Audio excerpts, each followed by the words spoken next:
కాకినాడ సాగర్ తీరంలో ఓఎన్జీసీ చేపడుతున్న సిస్మిక్ సర్వేకు వ్యతిరేకంగా మత్స్యకారులు ఆందోళనకు దిగారు. ఉపాధి కోల్పోతామని తక్షణం నష్టపరిహారం చెల్లించాలని డిమాండ్ చేశారు. మత్స్యకారులకు మద్దతు తెలిపారు Kakinada city MLA Dwarampudi Chandrashekar Reddy. ONGC చేపట్టే డ్రిల్లింగ్ వల్ల చేపల వేట నిలిచిపోతుందని దీన్ని వ్యతిరేకిస్తున్నట్టుగా తెలిపారు.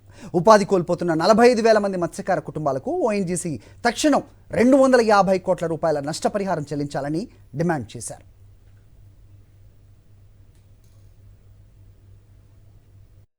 డ్రిల్లింగ్ వల్ల నష్టపోతున్న పరిహారం ఇమ్మని మనం అడుగుతున్నాం. సముద్రంలో ఎవరైతే వేటాడుకుంటారో, సముద్రం మీద ఎవరైతే ఆధారపడి ఉంటారో, ఆధారపడిన ప్రతి వాడికి మనం నష్టపరిహారం ఇవ్వాలని మన డిమాండ్ అని ఈ సందర్భంగా మీకు తెలియజేసుకుంటున్నాను. అదే కాదు, రిక్వెస్ట్ అవుటే ఇక్కడ ఏదైతే మీరు డ్రిల్లింగ్ చేద్దామని మొదలుపెట్టారో 65,000 కోట్ల రూపాయలు సంబంధించిన డ్రిల్లింగు, ఇక్కడ మెటీరియల్ వస్తుందని, ఇక్కడ ఆయిల్ వస్తుందని, గ్యాస్ వస్తుందని మీ యొక్క అంచనా.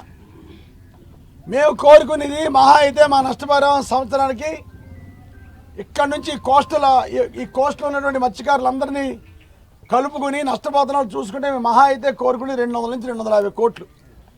ఇక్కడ నుంచి మీరు 65,000 కోట్ల సంపదను పట్టుకెళ్తున్నప్పుడు మా మత్స్యకారు సోదరులకి 200 నుంచి 250 కోట్లు ఇవ్వడంలో ఏమాత్రం మీరు వెనకడుగు చేయకుండా మా ఇక్కడ కోరికని తీర్చమని మనం కోరుకుంటున్నాం.